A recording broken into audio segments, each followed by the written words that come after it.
The All Blacks have just got themselves the victory over Argentina in the Rugby World Cup semi-finals. Now, I've got a guest on this review. I found my dad. I put a tie on him, except it's come through the wrong colour. It's supposed to be yellow, so I thought it would be fine. But yeah, you're a bit see-through, aren't you? But what do you think of the game? I think it was pretty predictable, actually.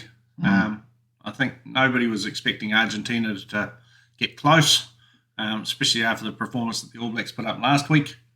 And I think as it's shown up, the All Blacks pretty much had a free run. I'm looking through at some of the stats that pretty much paints the picture as well. Although leading tackler Thomas Gaucho for the Argentines, their big number one, he was working well up against the New Zealanders. Most points being scored by Will Jordan, getting himself the hat trick alongside 2 tries of Shannon Frizzell, Geordie Barrett, and then also Aaron Smith getting the other try. For the All Blacks, Richie Mo'unga, 103 running metres. Now, the thing that probably ticked him over that 103 was not passing the ball to Will Jordan in the 78th minute. Yeah. Could have been a 4th try for Will Jordan, but instead Mo'unga, I feel like he had a bit of a mixed game, didn't he? He had some good moments, but he also had some rough moments. Yep.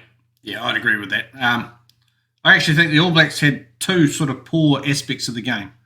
The first one was the kicking. Beauden Barrett's kicking was awful.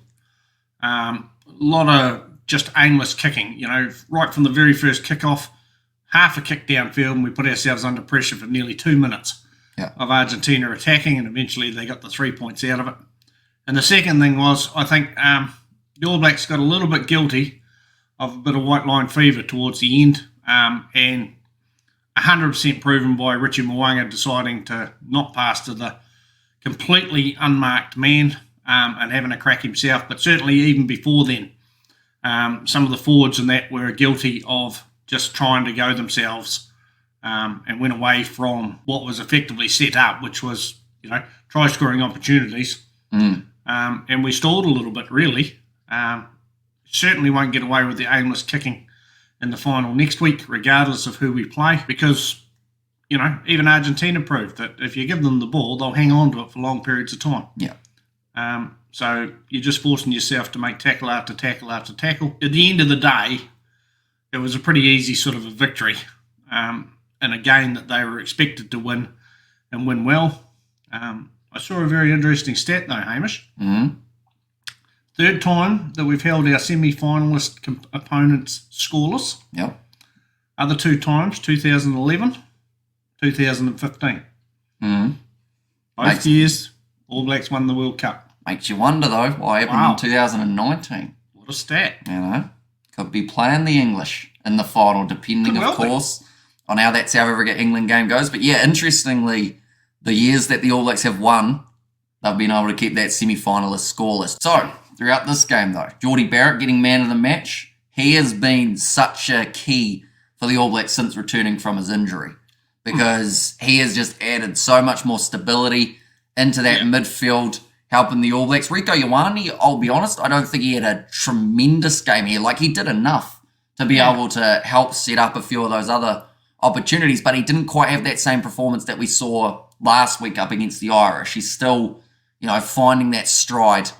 I think he'll be very handy in that final, depending on who he's going up against, whether that's Joe Marchant or whether that is Jesse Creel. I believe that they will be the 2 contenders there. But the All Blacks having 55% of the territory throughout the game, with 56% of the possession. Lineouts winning 18 out of 19. So a lot more lineouts in this game than we saw throughout all the quarterfinal fixtures combined, but that was down to, at times, the lack of discipline from the Pumas, although at half-time, the penalty count was 8 against Argentina, 3 against New Zealand. Second half, Argentina only given away the 2 penalties, New Zealand given away the 4. So the ill-discipline starting to sneak in near the end. What do you think of Scott Barrett's little slap down of the ball just for fun? Yeah, well, it was, a little bit of a silly move, but at the end of the day, the game was over by then anyway. But yeah, it was a bit dumb. He was just looking for a wee spell for 10 minutes. Said, here's an easy way to get out of this. I'll just have a wee crack. The reserves, I felt, could have probably come on a little bit earlier just to save some legs. All in all, it pretty much went the way it was supposed to go. The next semi-final, it'll be interesting.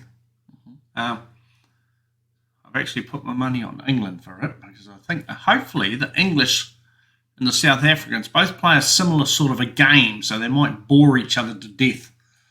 And eventually it might just be decided by a kick at goal or something at the end. You do know we've got like a really big South African audience. I'm terribly sorry to all the South Africans.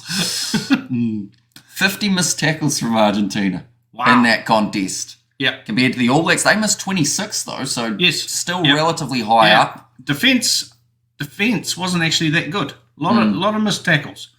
Shannon Frizzell, obviously getting tired towards the end, was starting to fall off tackles, but there was quite a few All Blacks fell off tackles.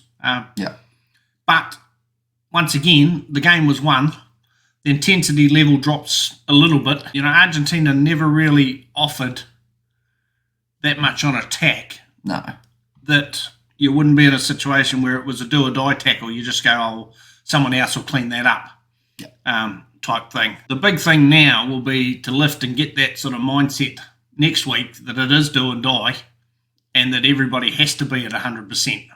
We had to be at 100% to beat Ireland, even though they're going on about being at 70% or whatever, but we had to be at 100% to beat Ireland. South Africa had to be at 100% to beat France. So next week, whoever makes the least amount of mistakes and is the team that wants to win it the most, basically, the 100% team, will walk away with a victory. So I've got 2 questions for you. Come on then. First of all, who's your left winger, Mark Talia or Lester Fainanuku for that final? It's an interesting one. Mark Talia, he tried to get heavily involved today. He did it once again, did a lot of things right, broke a few tackles, also did a lot of things wrong. So it's sort of a hard one. He has the ability to be light on his feet and create an opportunity. Whether you get that against a top-level team and whether it's that effective as opposed to a bigger, stronger guy who can stay on his feet longer. Personally, myself, I'd go with Lester, simply because he is stronger. So it gives you more time to get your loosies there, more time staying on your feet. Although he may not be quite as sort of flashy or beat quite as many tackles, I think the sort of the size and the physicality of him will be a key factor. And obviously, you know, without knowing who we actually play, assuming it's South Africa, I think Lester Fainanuku's size over the top of Cheslin Colby's speed and Kurtley Aranza's speed could be a key factor. And certainly because South Africa relied very heavily on the high ball last week against France. And I think they'll probably use the same sort of tactics against the All Blacks. Okay, well, that almost... Well, I think I'm still Fainanuku. Mainly for that... Well, that's the thing, though.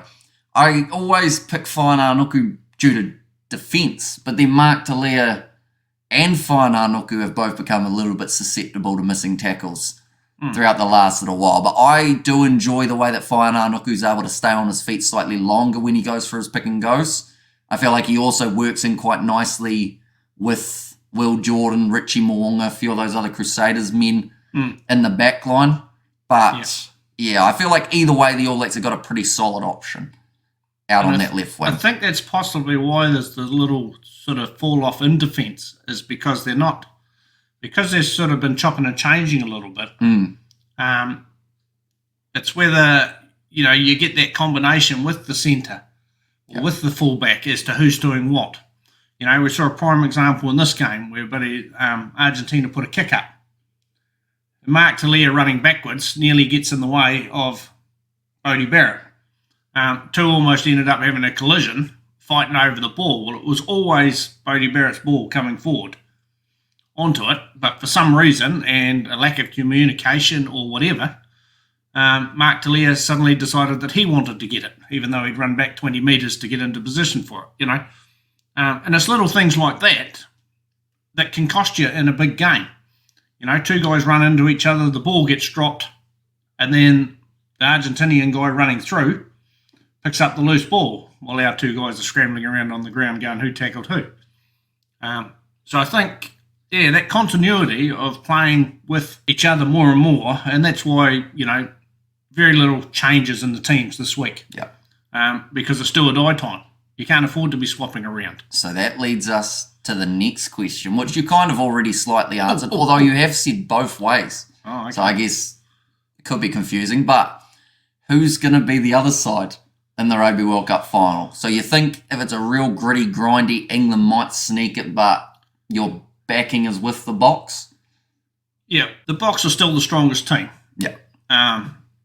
And they've had a super strong game coming through.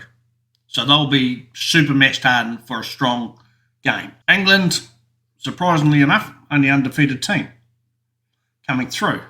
Quite surprising since they're ranked, what are they, 8th, 10th or something going into the tournament? Yeah, I think somewhere around there. Yeah, that they're the only undefeated team, but shows, how the draw worked and all the rest of it. England is still a good side. They've still got good players. And if they can put it together, then I think they can probably compete because they play a similar sort of game.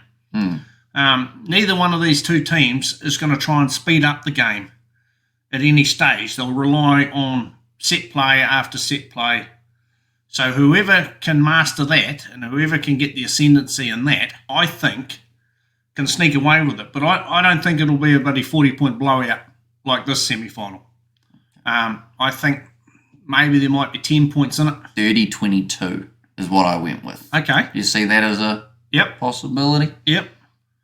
I don't know whether the 30 points will be... I don't know whether it'll be that high-scoring game. You never know. We didn't sort of think that about France either, and then they scored 3 tries apiece in the first half, didn't they? But so we have been known to be wrong.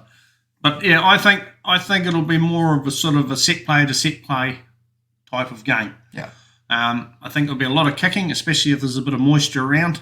If this rain that we had today stays, I think there'll be a lot of kick and chase in general. And yeah, I think there'll be 3 points here, 3 points there type thing. I don't know that they'll score a lot of tries similar to what they did against France or similar to what was in the French game, basically. Well, those two sides combined have only conceded 1 try throughout the first 20 minutes of the whole World Cup. Yeah. 1 by the South Africans, none at all by England in the first 20 minutes. But then that's the question of, is it because of the opposition England have faced that haven't been able to break through them compared to South Africa, who will be throwing absolutely everything at them for the early stages of this contest? Well, South Africa are the same. They'll come in as heavy favourites, and they are, on the TAB. So... there's a bit of pressure on South Africa too to get the job done. Yep. They've proved in the past they don't care how they win. It's not it doesn't matter if it's a decent show or not a decent show. The fact of the matter is that at the end of it, you need the W beside your name. Yeah. Regardless of that, moving on to the final next week. So it doesn't matter if you win ugly. It doesn't matter if the game gets shut down. South Africa's rush defence. It'll be interesting to see how that goes this week. They certainly used it against France last week. So it'll be interesting. It'll be interesting to see whether, the game opens up at any stage. Third game for Ben O'Keefe as referee for South Africa, which is certainly, quite interesting that one referee has ended up, in that situation where he's doing a lot of their games. So South Africa should have a pretty good read on what the referee's calling and going to call, and can England combat them? That's the big question. It is, and it's less than 24 hours away. It is too. It's a bit exciting, isn't it? But nonetheless, we do thank you all very much for tuning into this, I was going to say post-match review, but also kind of a little bit of a preview as well of the next contest that has taken place between England and South Africa to work out who makes their way through to the final to take on the All Blacks. But thank you all very much for tuning in. If you did enjoy, be sure to leave a like and subscribe. Next time, I will try and find him a different coloured tie that doesn't get impacted by the green screen. But thank you very much for being here as well. Hugely appreciate it. Nonetheless, thank you all very much for tuning in. And we will see you all for the next one.